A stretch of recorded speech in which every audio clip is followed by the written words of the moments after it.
네, 이렇게 두 분의 답변 자세하게 만나봤고요. 이제 마지막 문제 만나보도록 할게요. 3번 문제지 열어주세요. 가장 주목해야 할 다음 주 일정 고르시오 하고 6가지 주요 일정 자리했습니다. 먼저 시장에 관심이 몰려있는 미국 FOMC 10월 회의록 우리 시간으로 목요일 새벽 4시에 발표될 예정입니다. 현재 기준금리 인하에 대한 기대감 많이 낮아지고 있는 상황이죠. 연준 위원들이 금리 동결에 대한 목소리 커지고 있는 만큼 이곳에서 어떤 내용이 발표될지 유심히 확인해 보셔야겠습니다. 그리고 미국의 10월 산업 생산과 기존 주택 판매도 발표될 예정인데요. 인플레이션 조정치 변동을 측정한 지표입니다. 최근 셧다운 여파로 인해서 주요 지표들이 밀리고 있는 상황인데 이번에 발표될 지표들 꼭 챙겨보시기 바랄게요. 그리고 수요일에는 엔비디아가 실적 발표를 합니다. 시장에서 가장 크게 주목하고 있는 이벤트죠. 현재 AI 거품론이 잊을만 하면 다시 고개를 들고 있는데요. 이번 실적 발표가 분수령이 될 것으로 보입니다. AI 랠리가 앞으로 지속 가능할 수 있는지 가늠할 수 있는 지표인 만큼 꼭 확인하셔야겠습니다. 그리고 월마트 실적 발표도 있습니다. 미국의 최대 유통업체죠. 이를 통해서 미국 셧다운 여파가 소비에 얼마나 큰 영향을 미칠지도 확인할 수 있을 것으로 보입니다. 그리고 국내에서도 엔캠과 필옵틱스의 실적도 줄줄이 발표될 예정입니다. 그리고 4번은 한국의 11월 수출입 동향도 발표되는데요. 최근 반도체 수출이 최대치를 찍은 만큼 이번에도 플러스권 유지할 수 있을지 확인하셔야겠습니다. 그리고 5번입니다. 수요일에는 한국과 아랍에미리트의 비즈니스 라운드 테이블이 이루어집니다. 이곳에는 이재용 삼성전자 회장, 정의선 현대차그룹 회장, 김동관 하나그룹 부회장을 비롯한 기업인 15명이 참석할 예정인데요. 이곳에서 반도체와 방산 등의 파트너십이 협의될 것으로 보입니다. 그리고 다음 주에는 G20 정상회의도 기다리고 있습니다. 남아공에서 열리게 되는데요. 이재명 대통령이 이를 계기로 아프리카와 중동 순방에 나설 거라고 밝혔습니다. 정부는 중동과 함께 국방과 원전, 에너지에 대한 협력을 강화할 예정입니다. 이렇게 다음 주 주요 일정들 살펴봤습니다. 이 안에서 가장 주목해야 할 일정은 무엇일까요? 마지막 주식 남녀의 선택 보드를 틀어주세요. 네, 다음 주 일정에 대한 문제가 3번 문제를 통해서 제시가 됐습니다. 두 분께서는 과연 어떤 부분을 주목하고 있는지 한번 확인을 해보도록 하겠습니다. 두 분의 보드 띄워주시죠. 자, 엔비디아를 초록색과 빨간색으로 마치 차트를 나타내듯이 그려주셨고요.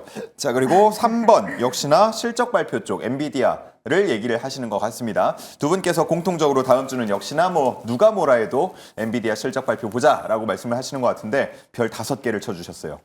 일단은 엔비디아에 관련돼 가지고 말씀을 드릴 때 요 차트도 같이 좀 이제 띄워서 말씀을 드려야 될 것 같은데요. 엔비디아가 미국 증시에서 이제 S&P 500에도 들어가 있고 그다음에는 나스닥에도 들어가 있습니다. 그리고는 지금 가장 큰 영향을 미치는 곳이 어디냐 그러면은 결국 반도체 지수에도 포함돼 있다라는 점, 거기서도 시가총액 1위로서 유지되고 있다라는 점. 그러니 그런 부분을 놓고 보시면은 현재 반도체 지수의 차트도 매우 중요한 상황인데 최근에 보시면은 엔비디아의 움직임과 함께 반도체 지수가 조금 누워있는 밑으로 내려와 있는 그런 모습을 보이고 있습니다. 아직까지는 우리가 박스권이라고 칭할 수 있는 그런 자리에 있는 상황이겠으나 일단은 반도체 지수를 일본 기준으로 보시면은 현재 여기 보라색 선이 보이시죠? 51선입니다. 이 51선 라인에 오늘은 아마 자리를 좀 잡지 않을까 정도로 보실 수 있을 것 같아요. 그리고는 그 이후에 어디로 갈 것인가? 그것은 결국 엔비디아가 어찌 보면은 시장의 방향성을 결정하는 방향타가 될 것이기 때문에 엔비디아 실적 발표에 따라서 연준의 발언도 혹은 우리나라의 실적도 전혀 영향받지 아니하고 엔비디아 따라서 올라가든 내려가든 하는 시장이 벌어지지 않을까라고 볼 수 있기 때문에 그런 부분에서는 엔비디아 실적 발표가 그 무엇보다 중요하다. 다른 종목들은 솔직히 죄송스러운 말씀이지만 전혀 신경 쓰실 필요가 없다라고 생각을 합니다. 말 그대로 엔비디아가 올라가면서 오히려 지금 배당주나 방어주나 바이오나 이런 애가 떨어진다라고 하면은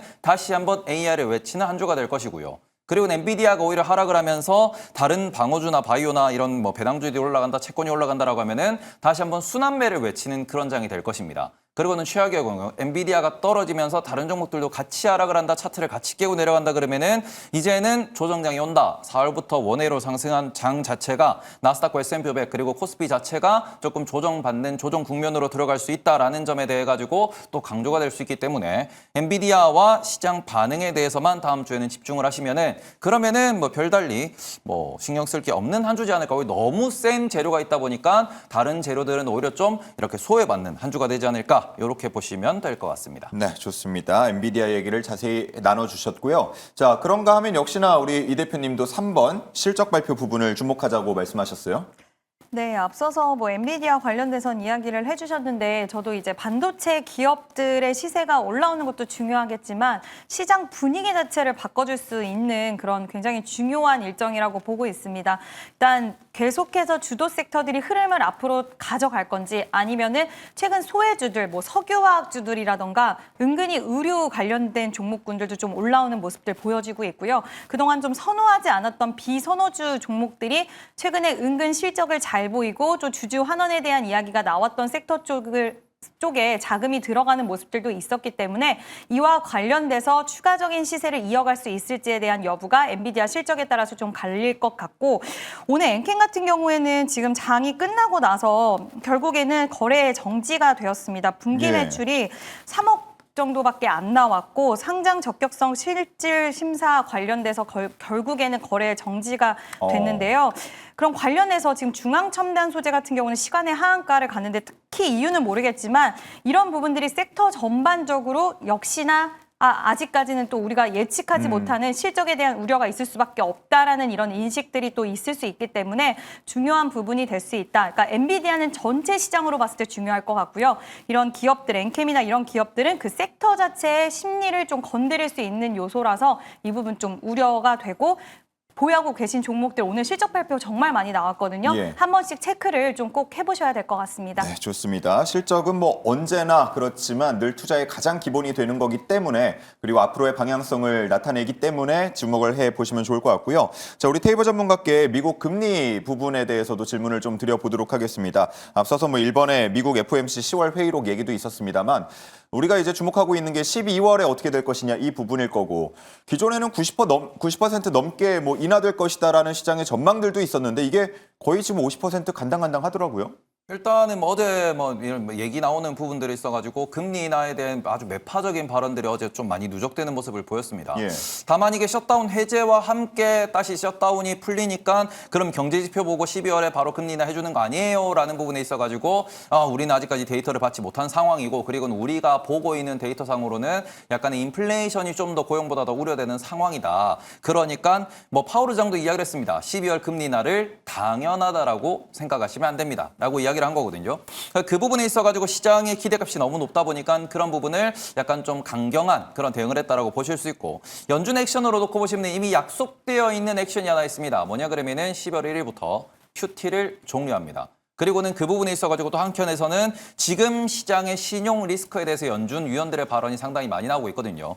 금리 인하 기대값은 낮추지만 어딘가가 문제가 발생하면 그때는 연준이 우리는 당연하게 출동을 할 수 있는 그런 여력이 있다라고 이야기를 하고 있고 추가적으로 우리는 뭐 QE까지는 아니겠지만 말 그대로 무제한 돈 풀기까지는 아니겠지만 어딘가에 문제가 생기면 우리는 바로 출동을 해서 돈을 풀고 대차 대조표를 확대할 가능성. 그러니까 QT의 반대니까 QE라고 볼 수 있는데 이게 모두에게 돈을 풀겠다가 아니고 시장에 문제가 생겼을 때는 언제든 출동할 것이기 때문에 우리는 하방을 지지하는 그런 역할을 잊지 않고 계속 할 것이다. 그리고는 또 한 가지 돈을 풀어서 인플레를 자극하는 그런 것에 대해서 많이 경계를 하고 있고 우리는 인플레를 중심으로 계속해서 경제 정책을 써 나갈 것이다라고 이야기를 하고 있다는 대목에서는 어찌 보면은 트럼프와 약간 대립이 되는 베센트와 약간 대립되는 그런 모습도 보일 수 있겠으나 연준 자체의 책무 두 가지 책무는 지속 가능한 성장에 대해서 이야기를 하는 것이고요. 또 하나는 인플레이션을 방어한다라는 부분. 그리고 그런 부분에 있어가지고 인플레이션과 고용에 대해서 이야기를 많이 했지만 지금 연준은 오히려 인플레를 더 이야기하고 있는 측면, 인플레를 자극하기 싫다라는 그런 정책을 쓰고 있는 만큼 그 흐름에서는 12월 금리 인하, 뭐 12월에 안 하면 1월에 하겠죠. 뭐 그런 식으로 보시면 되기 때문에 12월 금리 인하가 반반 혹은 12월에 금리가 동결된다고 하더라도 다시 시장은 그러면 1월에 금리 인하 하겠지. 라는 식으로 이제 진화될 수 있다라는 점을 놓고 생각하셨으면 좋겠고, 요게 시장의 하락의 말 그대로 조정의 원인은 될 수 있지만 시장 붕괴의 원인은 될 수 없다라는 점. 그렇기 때문에 분할 매수라는 거를 계속해서 말씀드리고 싶다라는 점으로 정리하면 될 것 같습니다. 네, 좋습니다. 자, 이 대표님께 끝으로 우리 투자자분들께 한 말씀을 좀 들어보고 싶은데, 주말 지나면 날씨가 꽤 추워진다고 합니다. 그러면 다음 주 시장 열릴 때쯤이면 우리 뭐 날씨도 많이 추워져 있을 것 같은데 시장은 추우면 안 되잖아요. 오늘 장 마감 상황 보면서 많이 걱정도 하고 계실 것 같은데요. 한 말씀 남겨주시죠. 오늘 후반부 들어갈수록 시장이 더 빠져서 좀 스트레스가 가중이 될 수 있는 날이시지 않았나라는 생각이 드는데요. 일단 날씨가 추운 만큼 이럴 때일수록 몸 관리는 잘 해주셔야 될 것 같고 또 체력이 좋아야지 주식을 잘할 수 있더라고요.